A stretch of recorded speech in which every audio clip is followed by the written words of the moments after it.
hallo. Wir haben heute den Vortrag Bonjour, Technologien für on a und unter die aujourd'hui digitale donc le Souveränität, talk allerdings nur mit zwei der Technologie drei pour ou contre angekündigten une Sprecher. souveraineté Allerdings haben wir numérique. natürlich Donc immer trois noch personnes ausreichend qui vont akademische proposer Feuerkraft am Start. Wir ce haben talk. Professor On a donc Volker le Grasmuck von der professeur Uni Lüneburg und Fox Rüdiger Weiß Grasburg et von Rüdiger der Weiss Bauhaus-Hochschule für Technik. de la Hochschule Bauhaus Von der Hochschule für pardon. Technik Berlin. Donc Bauhaus, l'école Stefan Lucke. supérieure Stefan Lux ist de leider nicht technique da, auch wenn er die Berlin Kiel-Universität hat. et le professeur Stefan Lux. So, bitte einen Applaus für unseren Sprecher. Donc merci d'applaudir nos invités. Also ja, ist Mikro auf? Ja. Okay. Ok. Vielen Dank auch für die freundliche Einführung. Wie gesagt, Merci pour cette introduction. gemeinsame Arbeit zwischen Donc mir, Stefan Lux c'est un travail commun entre moi, Stefan Lux et Volker Grasmuck. für und wieder die digitale Donc Souveränität. technologie pour ou contre Vortragstitel und damit habt ihr natürlich une souveraineté digitale, c'est peut-être un titre étrange, eine Ausschreibung des Bundes, mais c'est en fait le titre d'une étude du ministère fédéral de la justice et de la protection des consommateurs et ils ont demandé d'avoir cette étude et nous aimerons ensemble aujourd'hui analyser cette étude. On a un PowerPoint conséquent, donc ça va être assez complexe. Durchaus auch veröffentlicht wird. Und da sind einige Details natürlich etwas ausführlicher da. Trotzdem gibt es eine ganze Reihe von Sachen, wo in diesem Jahr die Sache sehr stark eskaliert ist. Und wenn man il y a beaucoup d'informations qui sont étalées dans le temps. Il y a quelques éléments qui sont tellement importants qu'on doit vraiment discuter de manière plus profonde. Il y a un moment, par exemple, on va parler de la sécurité des choses liées à l'Internet. Donc, on va parler de ce qui s'est passé dans les 2-3 dernières années et quel est l'état des choses et quel est l'état des choses par rapport à la sécurité sur Internet qui est devenue plus complexe qu'auparavant et plus dangereuse. Et ça va peut-être pas plaire à tout le monde. Noch einmal wirklich grundsätzlich zu diskutieren, wie geht man auch gesellschaftlich mit den Entwicklungen aus? Et comment est-ce qu'on va fonctionner de manière sociale avec ces choses-là? Comment se définissent les choses et comment elles se développent? On peut donc proposer des technologies qui ont une réflexion par rapport à l'impact social, mais c'est en général pas très drôle. Donc, ce qui concerne l'Internet des choses, nous pensons que c'est un désastre. Bruce Schneier disait que c'est la fin de la joie et le jeu. Et en fait, le monde se rend compte que les ordinateurs c'est possible de les hacker et il y a des cauchemars de sécurité partout.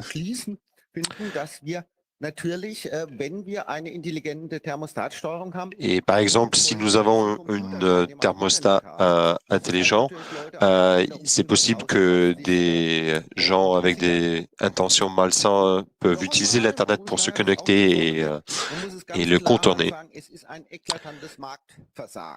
Et nous pensons que, en fait, il y a un grand trou dans le marché. Nous demandons que, en fait, il y a des updates de sécurité pour toute la vie d'une ménager ou une application, et que les producteurs des choses électroménagers liées à Internet seront que la loi leur impose qu'ils distribuent des updates de sécurité activement et pour toute la vie et toute l'espérance de vie d'un article qu'ils vendent. Et par exemple, si votre frigo méchant fait partie d'une attaque, c'est selon la loi actuelle, c'est en US par exemple, l'État est obligé de répondre à un tel événement comme une attaque sur la sécurité nationale.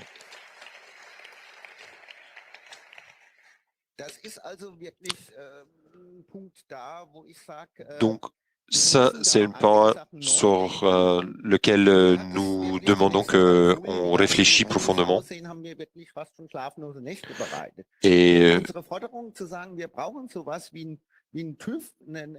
nous demandons une certification indépendante, comme le TÜV en Allemagne, qui vérifie que tout ce qui est vendu sur le marché de Internet of Things, que ça arrive à des seuils minimales. Nous avons besoin d'une définition de l'espérance de vie du électroménager. Deuxièmement, wir müssen dafür sorgen, diese Dinge kosten 3-4 Euro, Thermostat intelligente. Et avec un tel petit prix de ce genre de components, ça coûte 3-4 euros par exemple pour avoir un thermostat intelligent. Und das müssen wir ja nicht philosophieren. Es gab den Fall von der chinesischen Kamera. Nous demandons que en fait le code de base soit publié pour que c'est possible qu'il y a des troisièmes parties qui peuvent fournir des solutions pour la sécurité.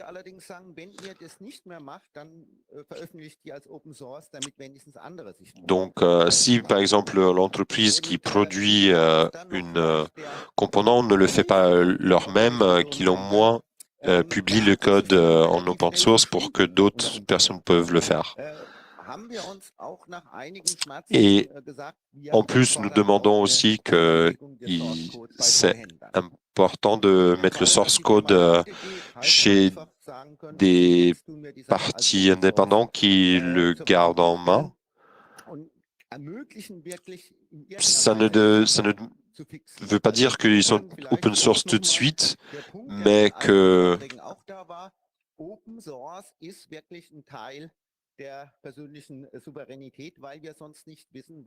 une genre de notaire le garde en main pour justement le cas que le producteur arrête à être sur place pour fournir des updates de sécurité. Et si par exemple cet administratif judiciaire, agent judiciaire, fiduciaire, pardon, sera obligé de publier le source code en cas où. Donc on va venir à la discussion, à ce qui va nous intéresser. Donc je vous ai promis que Microsoft Bezeichnung eine Security Feature Bypass Vulnerability, also eines Sicherheitsfeatures Umgehungs. Donc, on va parler d'un protocole de sécurité. Nur, dass irgendwie möglich ist, dass ein Angreifer, der irgendwie donc seulement quelqu'un qui veut avoir un accès au système. Die Integritätschecks abzusetzen, beliebige Sachen auszuführen. Moment, es geht sogar noch weiter. Seulement donc. Die Secure Boot zu deaktivieren. Donc seulement quelqu'un qui aurait un accès physique à la machine pourrait donc désactiver ce Secure Boot. Device Encryption zu machen. Ich glaube, ohne jetzt allzu sehr Microsoft nachzudrehen, so gut wie alles, wenn ich nicht richtig mich täusche. Donc pendant un moment, c'est quelque chose qui a été mis sur blacklist, sur liste noire, mais c'est quelque chose qui est connu maintenant. Et c'est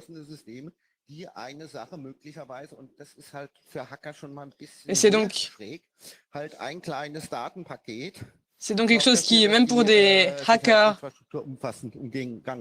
est complètement étrange. Quelque chose de plus banal, donc. Ces infrastructures relativement drastiques qui... BSI selbst für mittellanglaufende Anwendungen ja keine gute Idee. Also wir brauchen alternative Vertrauensanker, habe ich die letzten Vortrags schon gemacht. Und was ich interessant finde, donc, ce que nous avons besoin, c'est des différentes encres de confiance dans le système. Sur le niveau gouvernemental, avoir une agence qui s'occupe du réseau national fédéral. Deuxièmement, une loi qui met en place les conditions minimales pour des signatures. Et nous constatons un énorme besoin pour ce genre de régulation. Par exemple, Microsoft aura besoin de doubler la taille de leur centre de calcul dans l'ouest de l'Allemagne, juste pour soutenir les exigences que nous avons auprès des producteurs de logiciels et de hardware. Insofern ist das, glaube ich, ein ganz spannender Punkt. Dans le secteur hors du État, il y avait aussi deux mécénats. Passons à la cryptographie. Comment on peut partager la confiance dans le réseau. Et par exemple, la cryptographie a plusieurs parties ou a plusieurs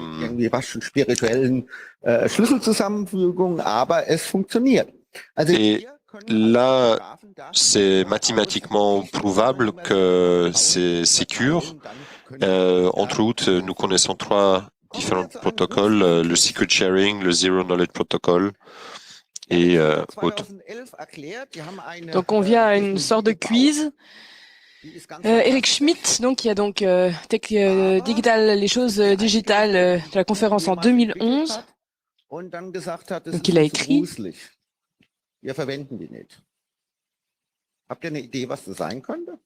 Donc est-ce que vous avez une idée qu'est-ce qui construit les technologies? Ja, ich wäre eigentlich auch nicht drauf gekommen. Ehrlich gesagt. Also die Vorstellung, dass Google irgendwas entwickelt, was total toll läuft und sie das dann nicht zur Verfügung stellen, das ist c'est donc mich selber dann ein bisschen aus der Rolle geschubst, obwohl ich eigentlich es genau von der anderen Seite mich genähert habe. Es geht um Gesichtererkennung.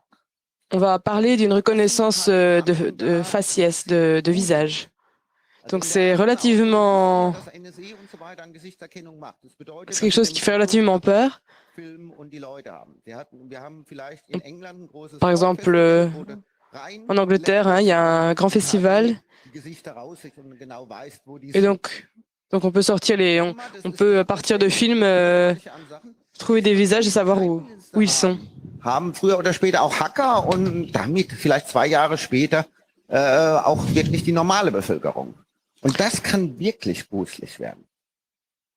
Es gab ein russisches Kunstprojekt. Il y avait un projet artistique russe qui permettait de reconnaître les personnes à partir de le visage, et ça a été utilisé. Ils ont donc ils ont réussi à analyser par exemple des personnes, des travailleurs du sexe et à les désanonymiser. donc à retrouver leur identité, et ils ont bien sûr collecté les informations. Ist eine Sache, wo man erstmal sich hinsetzt und dann auch langsam versteht, warum Google da auch ein bisschen Angst. Voilà. Et donc quand on commence à s'informer sur son droit à la privatisation, on s'aperçoit très vite où sont les intérêts de firmes comme Google. Schlüsselt hat, dass insbesondere für transsexuelle Sexarbeiter die Anonymität wirklich überlebensnotwendig ist. Um es nochmal ganz klar zu sagen. Donc pour dire quelque chose de clair, il y a suffisamment de pays où travailleurs du sexe Homosexuelle noch einmal per Grunddefinition mit Strafrecht verfolgt werden. Voilà, donc des travailleurs du sexe qui, pour des raisons X ou Y, sont traînés en justice. Donc c'est des positions relativement claires.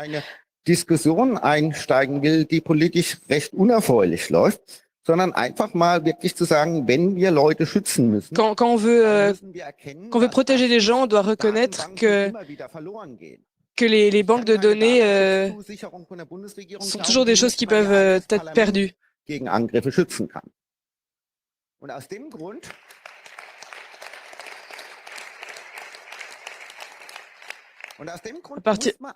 Donc, c'est pour cette raison qu'on doit dire aux hackers, quand on veut protéger les données, on ne doit pas les toucher.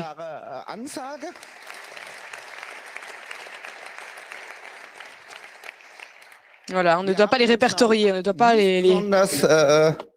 Einfach gemacht, hier klar Stellung zu nehmen, aber uns war das wichtig, dass du nochmal... C'était important pour nous de parler de cette liste rose liée à des travailleurs du sexe. Donc on parle de gens réels et vivants.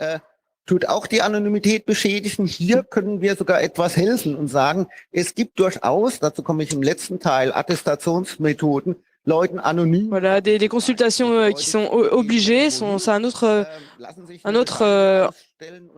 endroit où des personnes sont obligées de donner leurs données personnelles. Et donc, quand on veut protéger les gens, c'est aussi un endroit où on peut essayer de structurer la loi.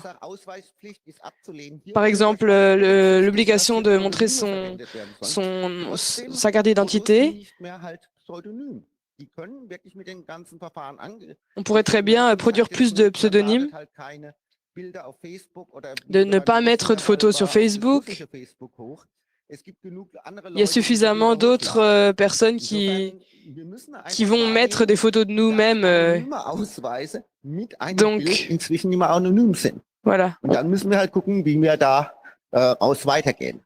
Wir haben allerdings dann auch noch eine weitere Donc, un autre conseil. Halten wir das auch für problematisch, wenn die Leute sich nicht durch gute Beratung von Verfassungsrichtern, vom Bundesrat und von allen Leuten, die im Sozialbereich sind, überzeugen lassen, nehmen wir das verärgert zur Kenntnis, weisen aber darauf hin, auch hier haben wir durchaus Techniken, die hier helfen, nämlich maßgeblich die il explique. Das ist eine Technologie, die ermöglicht, statistische Daten auszuwerten und trotzdem einen gewissen Schutz der Privatsphäre zu haben. Donc, les données qui sont personnelles dans les bases de données statiques, il y a un concept important dans ce domaine qui s'appelle la confiance différentielle. Ça vient de 2006, une employée de Microsoft. Et c'est mathématiquement la meilleure méthode pour mesurer le manque de confiance et de aussi analyser des données personnelles qui sont anonymes. Et le point clé ici, c'est qui utilise des données perso et dans des grandes bases de données devrait contrôler l'accès et la confiance dans ces données avec cette méthode. À la fin, venons à la cryptographie qui soutient la protection des données. Et il y a un concept qui s'appelle la attestation anonyme, qui est composé de deux parties, les signatures aveugles et le protocole Zero Knowledge.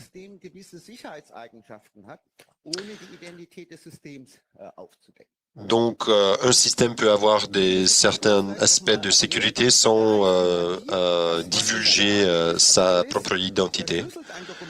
Des signatures aveugles, ça date déjà 35 ans. Ça permet à un utilisateur de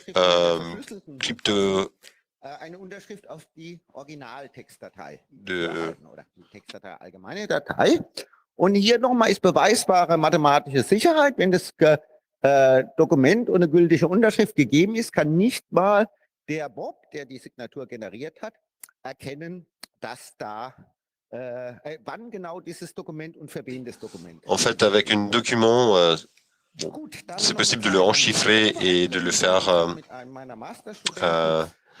de manière très effective.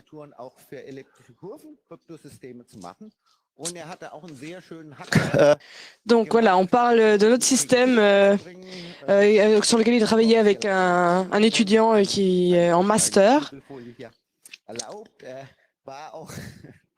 Donc, essayer d'intégrer les signatures aveugles, donc les blind signatures, dans les systèmes de type OpenPGP, PGP. C'est un protocole de cryptographie.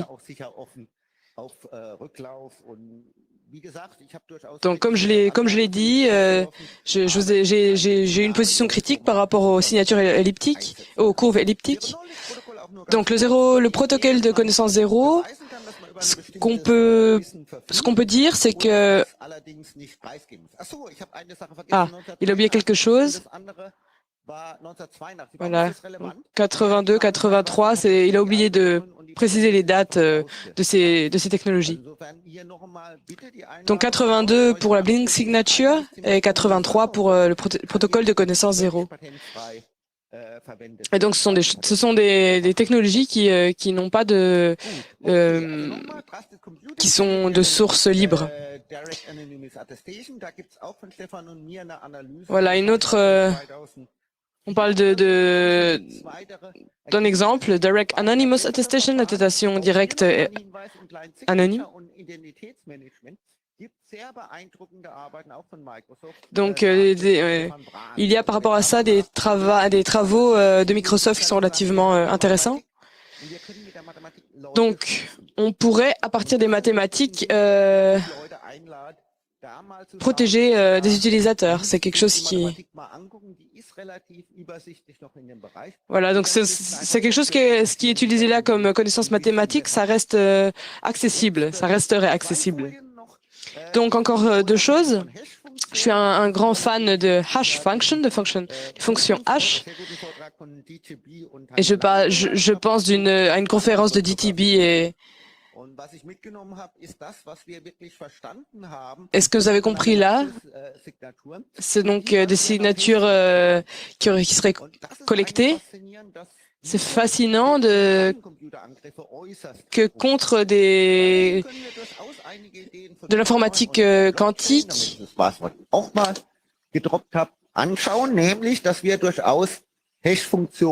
donc que les verwenden. Das haben wir verstanden, insbesondere weil wir nur relativ schwache Annahmen machen. Donc les leçons de la domaine Bitcoin, c'est utiliser des fonctions de hash, cacher votre clé publique. Et il faut dire aussi un bon hack de Bitcoin, c'est que les gens sont très bons en cryptographie. Donc, par exemple, utiliser deux hashes en séquence, ça marche très très bien. C'est un peu style russe dans la astronavigation, mais en fait, ça marche et ça me plaît. Et même si c'est un peu plus lent que d'autres solutions, c'est très sécure. À la fin, je veux vous parler en fait de plusieurs projets open source qui sont relevants, pertinents pour le système, dont TrueCrypt, VeraCrypt, c'est la chiffration des données en masse. OpenSSH, c'est de la sécurité de communication. OpenSSL, bien sûr, c'est le transport de données sécures. Aussi, GNU, Privacy Guard, c'est la sécurité des applications. Et finalement, le projet Tor, qui permet vous d'être une internaute anonyme. Donc, je vous conseille de regarder ces concepts et ces projets.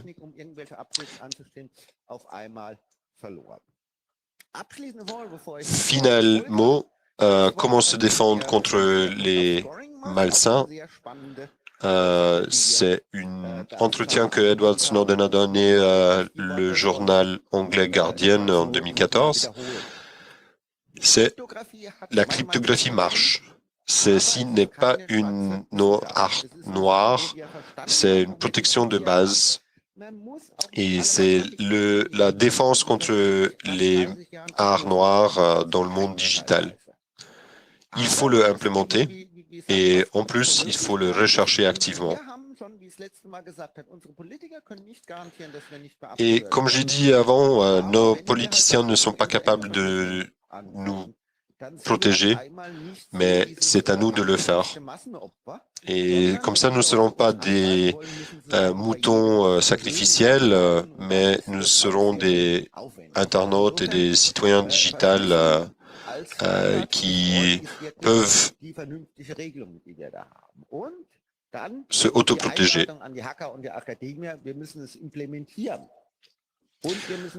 Donc, encore une fois, je vous supplie, implémentez la cryptographie et recherchez, faites des recherches. Fragen, wie tut man was bescheinigen, ohne dann die Privatsphäre der Leute zu belegen. Parlez avec vos cryptographes. Il y a des protocoles cryptographiques qui peuvent vous aider. Et ça me toucherait grandement si vous utilisiez ces protocoles de cryptographie. Merci beaucoup.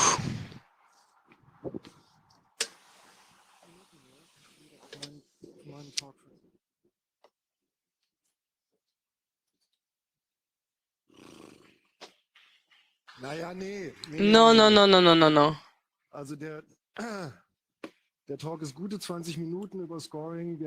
Voilà, on a plus de 20 minutes en plus. Alors, disons qu'après Rudiger Talk, il y a certainement beaucoup de questions. Donc, voilà, en janvier, à Berlin, je vais proposer la conférence que je voulais vous proposer aujourd'hui, que je ne vais pas faire puisqu'on va plutôt écouter vos questions par rapport à la conférence de Rudiger. Donc Rudiger dit qu'on a suffisamment de temps, c'est pas vrai. Donc on n'a pas à faire 20 minutes de questions, il nous reste 30 minutes. Donc, Eine halbe Stunde? Nee. Ihr habt um 17:15 Uhr angefangen? Also entweder fängt der Dann habt ihr bis Volker an oder ich fange an mit dem Ding. Voilà, donc il décide, on ne sait pas tellement ce qui va se passer. Je crois que Volker. Voilà, c'est parti. Donc, télématique tarif.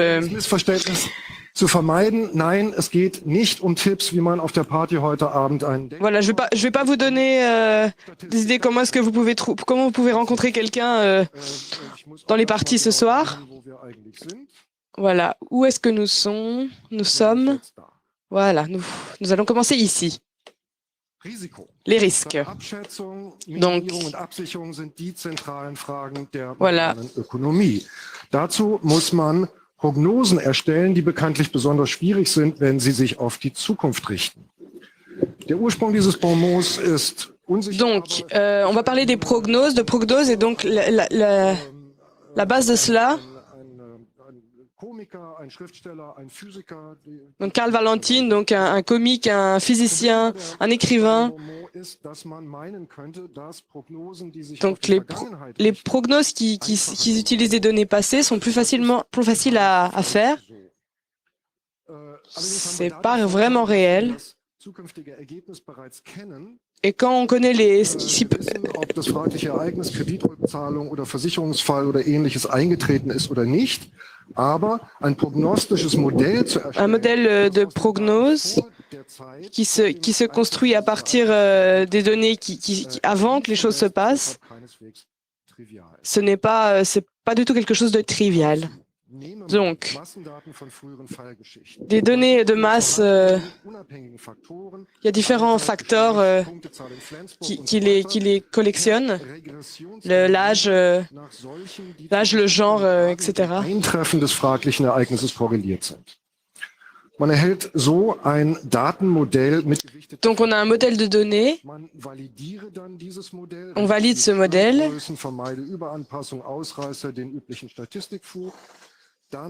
et ensuite, à travers ce modèle, on passe des données historiques et quand les prévisions peuvent avoir donné un résultat dans le passé, et qu'on on le compare avec ce qui se passe aujourd'hui, et on peut l'utiliser pour des processus plus actuels. Donc, à travers ce modèle de données, Treffenswahrscheinlichkeit des fraglichen Ereignisses, also einen Risikoscore. Et donc, daran schließen sich dann die eigentlichen Entscheidungen an. Sollen wir dieses Risiko? Donc, si on met toutes ces données à travers la machine de scoring, on arrive à une score de risque. Et là, on peut regarder une carte de scoring. Donc, il y a des différents types de comptes bancaires, compte courant, compte épargne, etc. Et aussi différents facteurs comme l'historique de paiement. Si par exemple on n'a pas payé un crédit ou on était en retard, ça déduit des points. Donc tout ça nous mène à des applications de scoring. C'est pour faire les décisions autour de donner des prêts, des assurances, toute façon de transactions B2C, B2B, C2C, médecine, météorologie, etc., etc. Par exemple aussi le risque de ne pas payer ses taxes, donc les autorités fiscales utilisent ça. Et ce qui fait très peur, nouvelle évolution en Chine, c'est le scoring système social, Sesame Credit, qui est en train de se mettre en place. Donc, d'où vient, c'est quoi l'histoire de provenance? Donc, déjà, à 19e siècle, on avait certaines méthodes pour le faire. Et aussi des différentes assurances parmi le XXe siècle ont développé des méthodes de scoring pour évoluer leur business. Dass weitere Tarifmerkmale hinzugekommen sind mit der Deregulierung. Et bien sûr, en fait, on peut utiliser comme des sources de données des téléphones mobiles, des ménagers liés à l'Internet, des médias sociaux, même des black box. Zuschläge für alte Fahrzeuge, Vielfahrer, Fahrzeugtypen mit besonderem Risiko und Fahrzeuge, die in osteuropäischen Staaten genutzt werden. Allerdings zeigt die Studie, dass nur wenige dieser Merkmale sich Donc l'étude montre que que moins de personnes se... Bon. Voilà, depuis les années 60, les choses ont changé puisque les personnes n'avaient pas d'outils de communication personnelle. Maintenant, il y a des sensors en plus. Et par ailleurs, à travers les médias sociaux, se transite davantage d'informations. Parce que nous le pouvons, voilà, parce que nous le pouvons, toutes ces informations peuvent être utilisées pour le scoring. Dans les années 80, il y avait des mouvements en masse. Maintenant, il y a des mouvements de masse pour la privatisation des données, alors que dans les années 80, c'était le contraire. On était plutôt pour l'ouverture de l'espace public.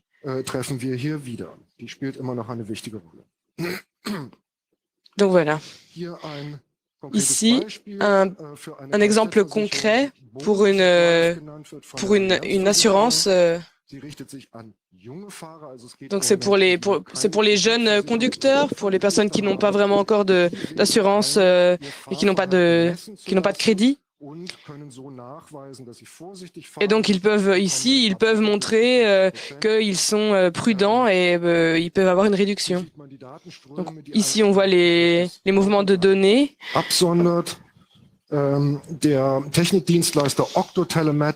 Et donc Octo Telematics conduit ce système pour plus de 60 assurances à travers différents pays avec différents alias. Et donc il y a une black box qui a été construite pour ça.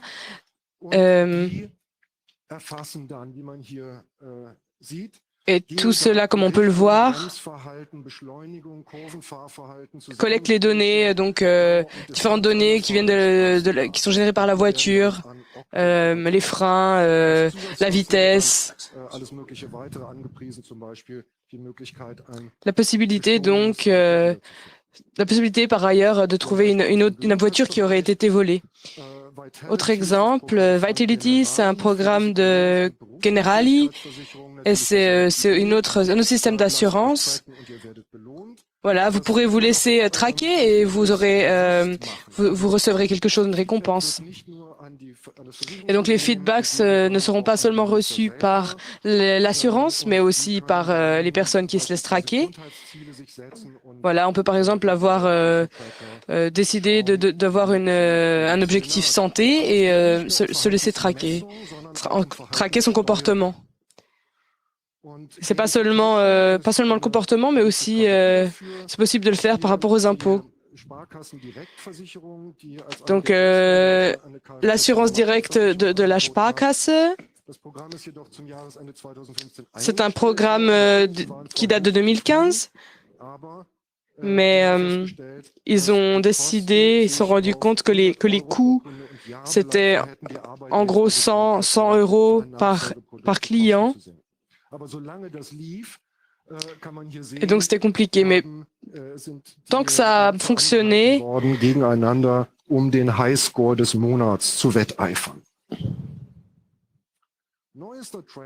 voilà, une autre mode, c'est utiliser les posts Facebook pour avoir le prix pour gagner un prix d'assurance. Voilà, le First Car Quote, le premier Car Quote. Donc, ce serait une assurance pour une génération numérique. Donc, pour avoir une assurance, il faudrait donner un accès administrateur à son profil Facebook. Et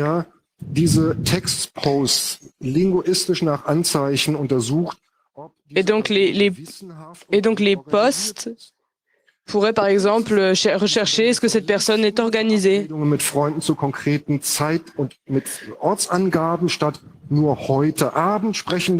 Voilà, est-ce qu'on arrive à rencontrer des amis à l'avance ou bien seulement à l'heure suivante.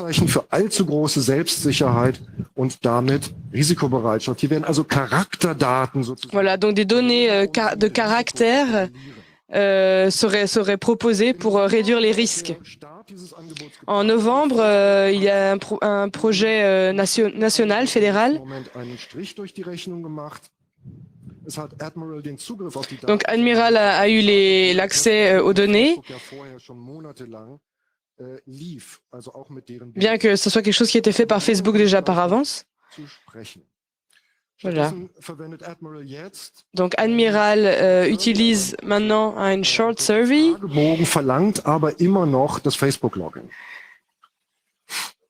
Voilà, pour... Die Markteinführung von Telematikversicherungen wird stets begleitet von einer Rhetorik von Objektivität und Fairness. La proposition des produits qui dépendent sur des données privées arrive toujours avec une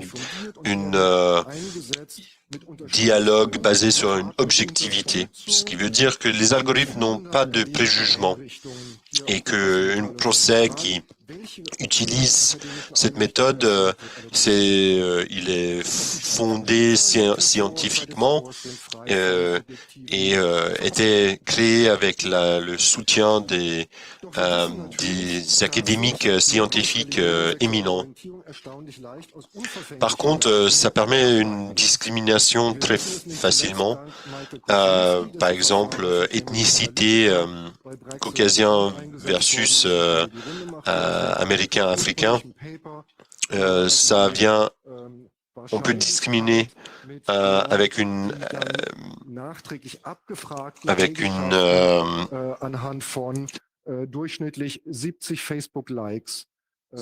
précision de 95%. Et pareil avec le genre, avec les préférences sexuelles ou les vues politiques, par exemple démocrate versus républicain.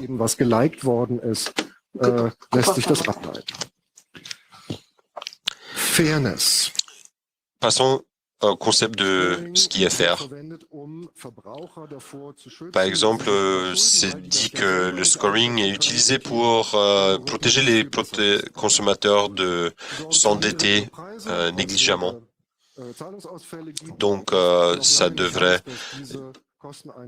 mener à des prix plus basses globalement, parce que ça protège les entreprises contre le non-paiement des demandes. Et il y a aussi l'argument que ça évite que eux qui prennent peu de risques donnent des subventions à des gens qui prennent beaucoup de risques. En plus que des jeunes clients sans une historique de crédit et d'autres groupes qui normalement ont du mal à trouver une empreinte sont traités d'une façon égale. Donc, un autre principe fondamental de la protection des données, c'est que il y a une économie de données qui sont enregistrées. Bien sûr, le scoring, selon sa nature, crée une tension entre les demandes d'information pour la prognose sur l'un côté et sur la protection des données sur l'autre. Le plus que les informations sont disponibles, le mieux sera la prognose, bien sûr. Mais le plus aussi, il y a une invasion de la sphère privée. Et tout ça, c'était constaté en 2014 par un groupe de scientifiques et publié dans le magazine Focus. La solution pour cette économie de données, cette rhétorique de la protection devrait être emplacée par une clair principe de limite de ce qui est enregistré. Donc, il faut négocier des limites, des frontières. Par exemple, la policy de plateforme de Facebook,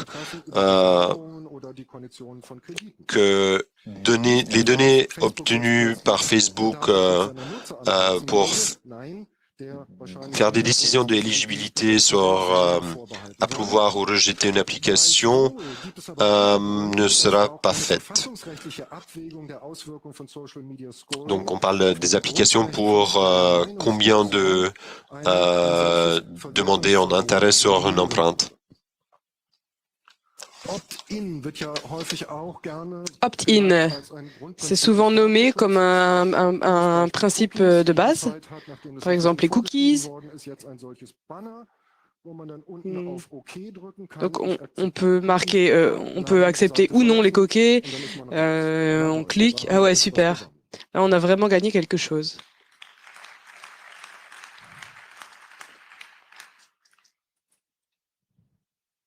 Opt-in, c'est obligatoire, mais ça ne suffit pas. Disons qu'il y a environ 30% de personnes qui peuvent pourtant donner des données contre des réductions contre l'acceptance de donner ces données personnelles. Comme differential privacy, dont Rüdiger a parlé juste avant.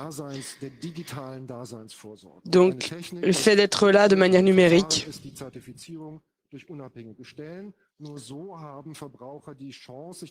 Voilà, donc certifié à travers des positionnements autonomes et libres. Nous parlerons donc du Web of Trust. Donc des fausses données ou des données partielles sont toujours un problème. Le CCC a toujours demandé une lettre de données. On a le droit, on demande d'avoir le droit à faire des corrections. Sowie die für die Berechnung genutzten Datenarten müssen bekannt gegeben werden. Et transformer ces renseignements. C'est pas seulement la sorte de données, mais aussi la nature des données qui sont concernées. Et donc les algorithmes. Bei Verbrauchern stellt sich zunehmend das Gefühl ein, vollkommen transparent zu sein für Institutionen, die selber donc les algorithmes pourraient donner l'impression d'être transparents, mais sont souvent quelque chose de complètement non transparent et à partir de là peut donner lieu à des erreurs. Voilà, donc les algorithmes devraient pouvoir devenir transparents. Nein, die Kanzlerin wolle nicht etwa, dass Google und Facebook ihre Kronjuwelen öffentlich machen sollten, sondern mais il y a des positionnements politiques qui n'acceptent pas que de grosses firmes comme Google ou Facebook doivent donner libre le fonctionnement de leurs algorithmes. Ein Auskunftsanspruch gibt über das Zustandekommen und die Bedeutung der Wahrscheinlichkeitswerte einzelfallbezogen und nachvollziehbar in allgemein verständlicher Form. Was immer das dann ist. Vielleicht eine Ampel, rot, grün, gelb, so, weiß man.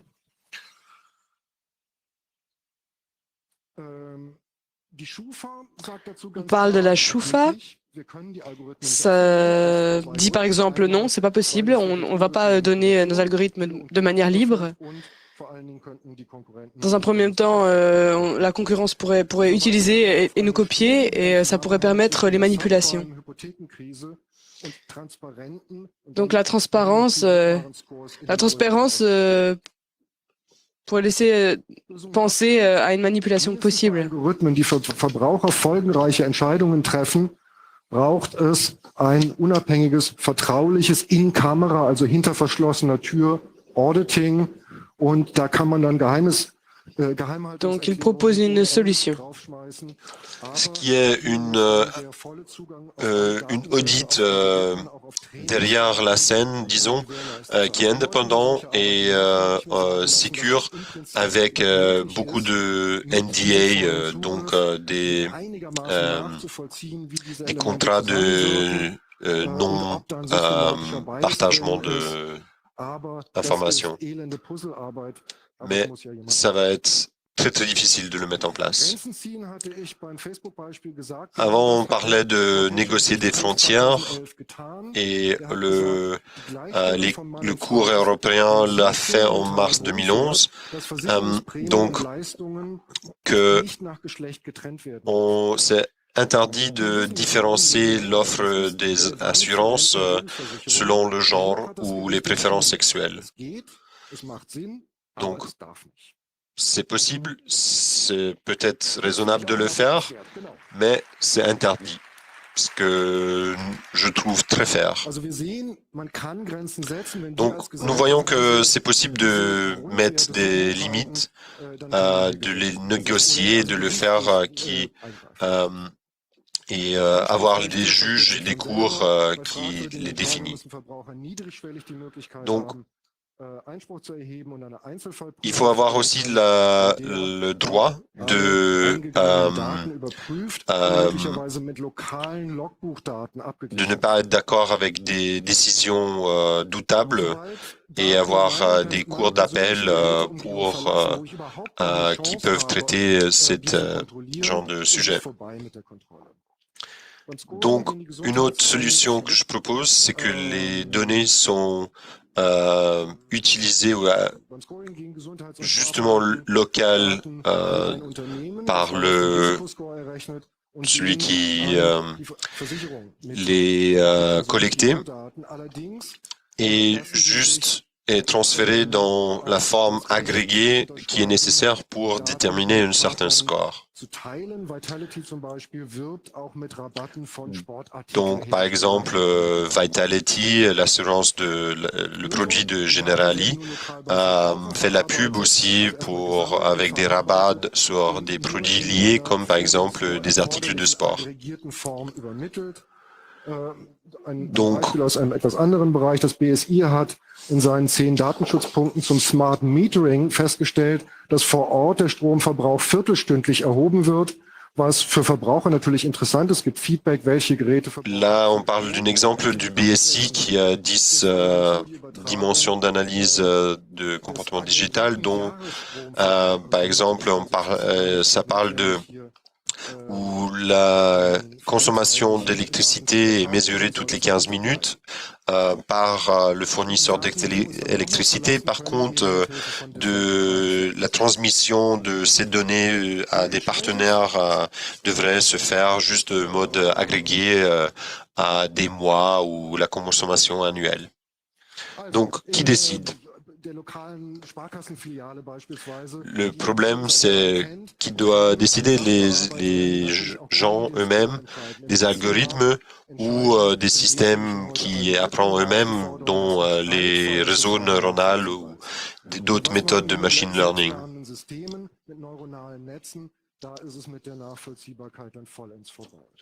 Et le problème avec le dernier, c'est qu'en fait, on ne peut pas déterminer comment une certaine décision a été prise. Passons à la différenciation de prix. Donc le problème, c'est que en fait, une différenciation des prix, ça mène à une fin de la solidarité et donc une tracking du comportement volontaire.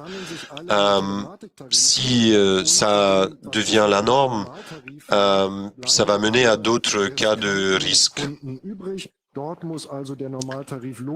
Donc, en fait, c'est une équation économique assez facile. Il y aura d'autres tarifs qui devront monter. Le problème, c'est que les pauvres vont payer plus.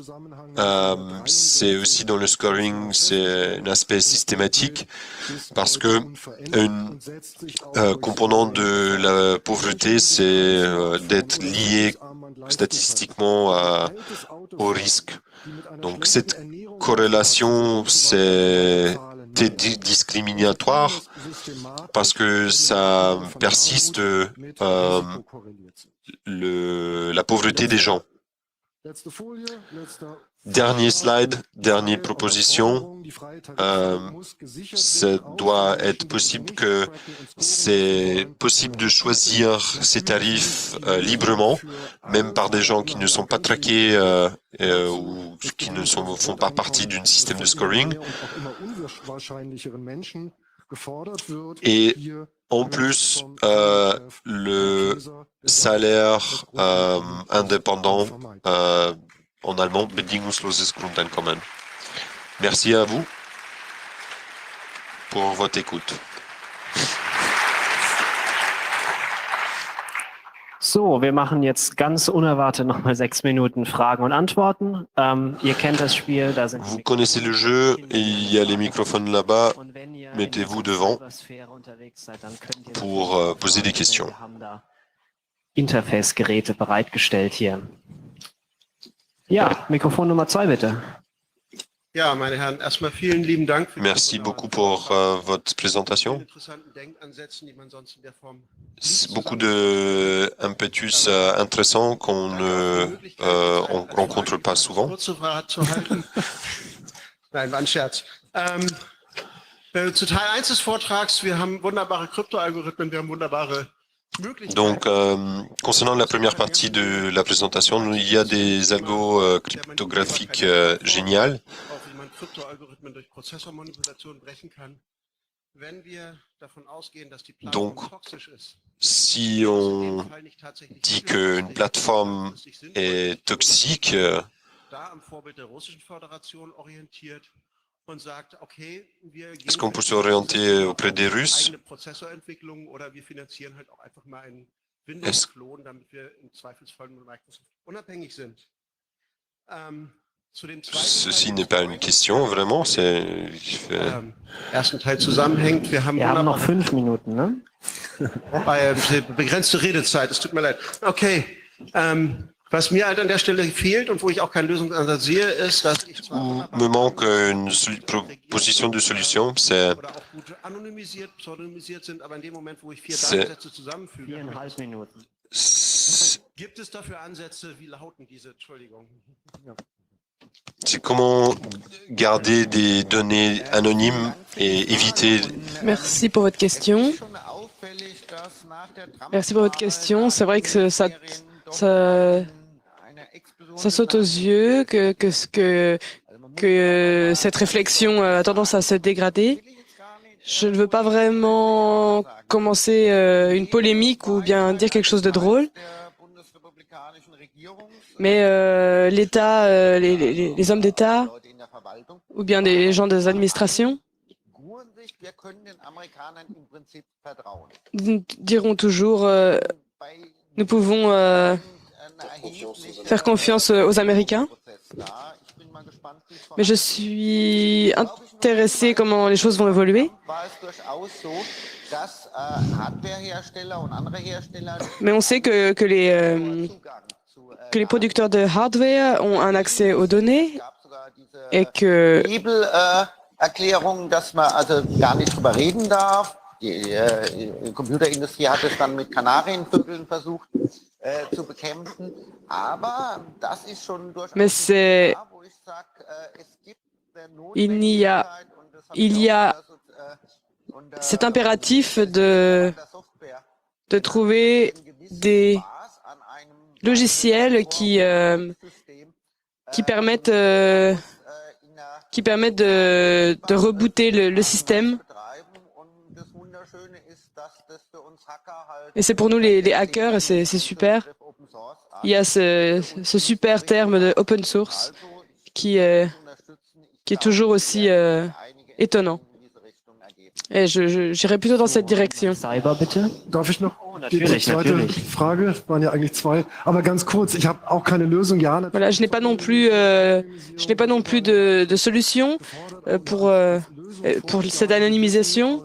Et nous savons que c'est relativement simple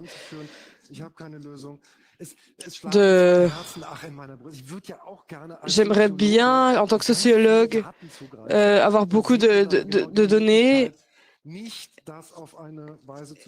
et ne pas les utiliser, ne pas en avoir une utilisation qui soit qui soient non légitimes.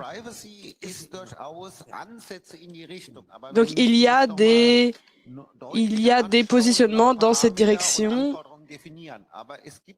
Il y a entre-temps donc des recherches dans cette direction, mais ce n'est ce ne sont pour l'instant pas des solutions durables. La sphère privée est quelque chose de mesurable et